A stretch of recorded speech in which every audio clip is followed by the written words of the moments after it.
All right, so far we have a few Laplace transforms that we know.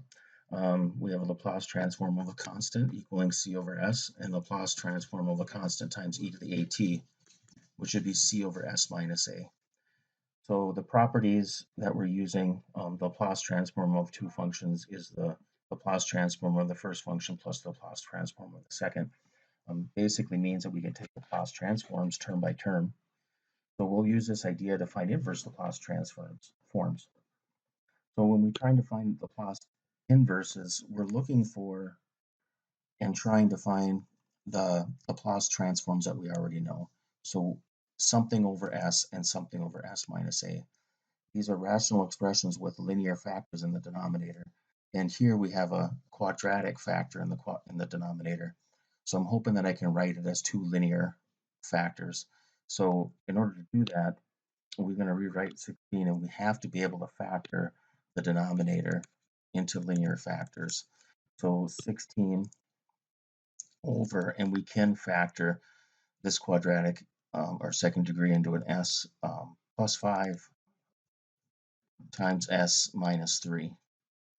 So I'm hoping to split this up into two, or a sum of two partial fractions, a over s plus 5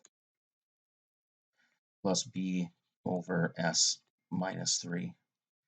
So we clear fractions, multiplying both sides by s plus 5 times s minus 3, and we get 16 equals a times s minus 3 plus b times s plus 5.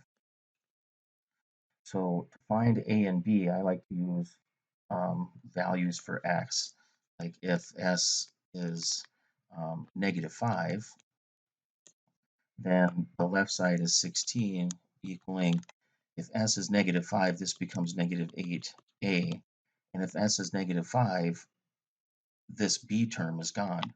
So we actually get then a equaling -2. So if, say we have if s equals 3, and we choose 3 because that'll make the a term disappear, we would get 16 then equals 3 plus 5 is 8. This would be 8b, and we get b equals 2. So we can use these expressions to rewrite the expression in the inverse Laplace transform. So I'm taking the inverse Laplace transform of then a over s plus 5, which is -2 over s plus 5, plus b, or 2 over s minus 3. So this is the same as taking the Laplace inverse of each of those terms. So using our property, Laplace inverse of -2 over s plus 5 plus Laplace inverse of 2 over s minus 3.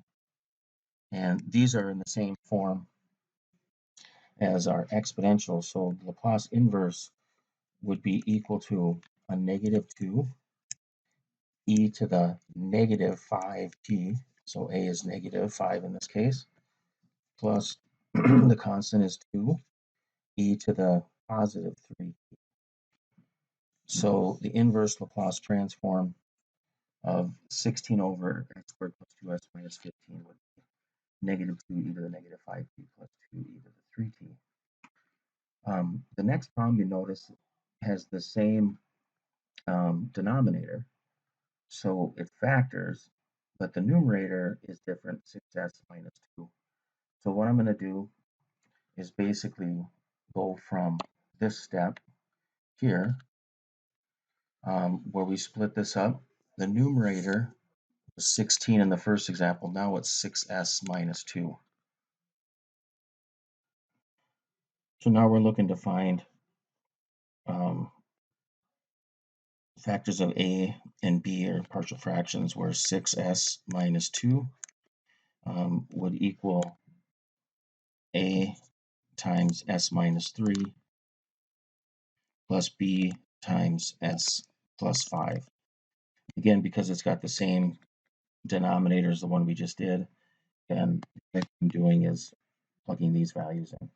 So again, I'm going to do the same thing. If s equals -5, then the left side would become 6 times -5, or -32. And that then would be equal to a -8a. So in this case, we get a equals 4. If s equals 3, then the left side would be 6 times 3 is 18 minus 2. The left side would be 16, and then the right side would be 8b. So therefore, b would be equal to 2. So our expression then would be the same as taking the Laplace inverse of a over s, or s plus 5, so that'd be 4 over s plus 5, and then it'd be plus 2 over s minus 3. So this would be equal to a 4 e to the -5t. So the 4 is the constant, and it's s minus 5 is the coefficient of t, or e to the at, and then it would be plus, so for this one we'd have 2 e to the 3t.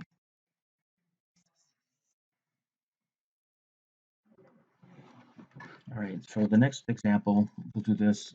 We want to rewrite the denominator as linear factors, so it does factor. So 7s minus 3 over, here we have a factor of s, and then times s minus 1.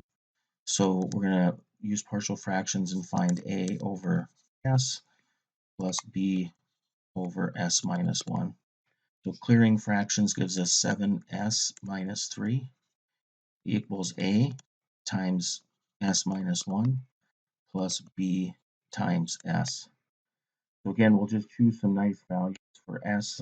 If s equals 0, the left side would become just -3, and the right side, notice the b times s is 0, the b would be gone, and I'd be left with -a, or a equals 3.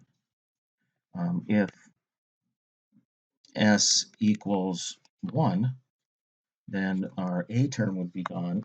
The left side would be 7 minus 3, or 4, equals, and then it would just be b. So we get a equals 3 and b equals 4. So we can rewrite our expression and take the Laplace inverse of 3 over s, and then plus 4 over s minus 1. So this would be equal to then, well, the Laplace inverse of 3 over s is a constant.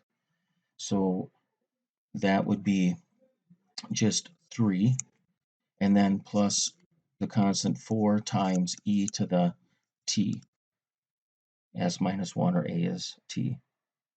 Okay, I'll do some more examples in the next video.